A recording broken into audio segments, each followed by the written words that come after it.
Hello everyone, welcome back to my channel. আশা করছি সবাই অনেক ভালো আছেন। আজ আমি আপনাদের ম্যাঙ্গো পুডিং তৈরি করে দেখাবো।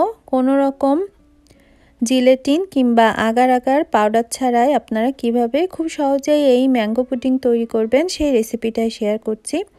আশা করছি ভালো লাগবে। আর ভালো লেগে থাকলে প্লিজ চ্যানেলটি সাবস্ক্রাইব করে সাথে থাকবেন। তো দেখতে পাচ্ছেন এখানে আমি একটা বড় সাইজের আম নিয়েছি। আমটাকে খোসা ফেলে আমি এভাবে ছোট টুকরো করে নিয়েছি। এবার এই আমগুলোকে আমি ব্লেন্ডার জগে নিয়ে নেব। দেখতে পাচ্ছেন ব্লেন্ডারে নিয়েছি। এবার এখানে আমি দিয়ে দিলাম 1/4 কাপ চিনি। আমটা যদি বেশি টক হয় তাহলে চিনি পরিমাণ বাড়িয়ে দিতে পারেন, আর যদি বেশি মিষ্টি হয় তাহলে চিনির পরিমাণ কমিয়ে দেবেন। এবার এখানে আমি দিয়ে দিলাম প্রায় 1 কাপ মতো মিল্ক, একদম ঠান্ডা চিল্ড মিল্ক দিতে হবে। এবার দিয়ে দিলাম সামান্য একটু লবণ। এখন আমি ব্লেন্ডারের ঢাকনাটা দিয়ে খুব ভালো করে সব কিছু একসাথে ব্লেন্ড করে নেব। তো এই যে দেখতে পাচ্ছেন আমি ব্লেন্ডারে ব্লেন্ড করে নিচ্ছি। খুব ভালো করে ব্লেন্ড করতে হবে যাতে কোনো দানা অংশ না থাকে। আমের টুকরোগুলো খুব ভালো করে দুধের সাথে ব্লেন্ড হয়ে যায়। তো আমি 4-5 মিনিট ধরে ব্লেন্ড করে নিয়েছি। এবার এখানে একটা প্যানে আমি নিয়ে নিলাম।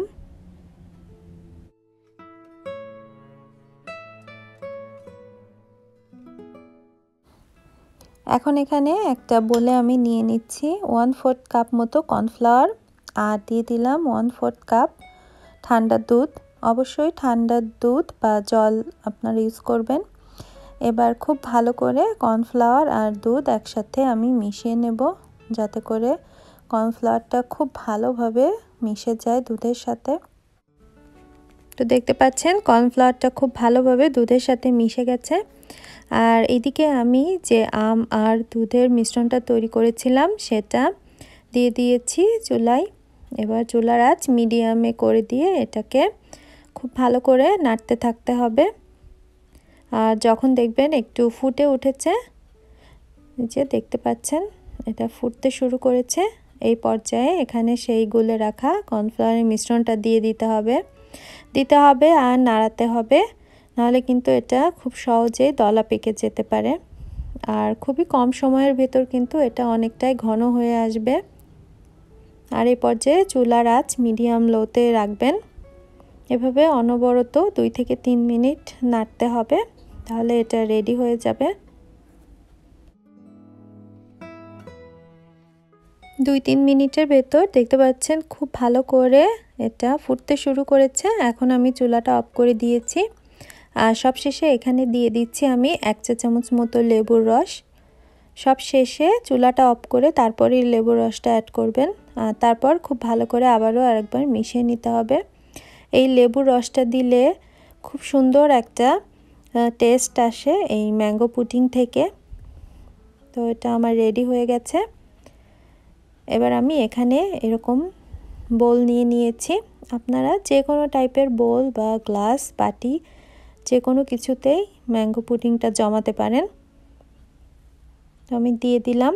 দিয়ে এই বাটিগুলোকে আমি ফ্রিজে রাখবো 2 ঘন্টার জন্য। 2 ঘন্টার ভেতরই পুডিংটা একদম জমে রেডি হয়ে যাবে।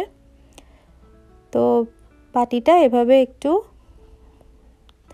ট্যাপ করে নেবেন, তাহলে উপরটা খুব সুন্দর স্মুথ হয়ে যাবে। তো ফিরে আসছি 2 ঘন্টা পর। 2 ঘন্টা হয়ে গেছে, আমি এই যে ফ্রিজ থেকে বের করে এনেছি। দেখুন খুব ভালোভাবে জমে গেছে। আর আমি একটু আঙুল দিয়ে দেখাচ্ছি, দেখুন একটু আঙুলে লেগে যাচ্ছে না, খুব ভালোভাবে সেট হয়েছে। এবার আমি প্লেটে ঢেলে নেব। তো একটা প্লেট বাটির উপর বসিয়ে দিয়ে এভাবে উল্টা করে নিলে কিন্তু এটা খুব সহজে এই যে আলাদা হয়ে আসবে। তো দেখুন আমি বাটি 2টা থেকে বের করে নিয়েছি, আর উপর থেকে একটা পুদিনা পাতা দিয়ে এভাবে সাজিয়ে নিয়েছি। তো তৈরি হয়ে গেল দারুণ সুস্বাদু ম্যাঙ্গো পুডিং। খেতে কিন্তু খুবই টেস্টি, স্পেশালি গরমের দিনে এই ঠান্ডা ঠান্ডা ম্যাঙ্গো পুডিং খেতে অসম্ভব মজা লাগে। অবশ্যই বাসায় একবার ট্রাই করে দেখবেন, আশা করছি ভালো লাগবে। আর ভালো লেগে থাকলে প্লিজ চ্যানেলটি সাবস্ক্রাইব করে পাশে থাকা বেল নোটিফিকেশনটি অন করে দিবেন এরকম নতুন নতুন রেসিপি পাওয়ার জন্য। তো সবাই ভালো থাকুন, সুস্থ থাকুন। Bye bye.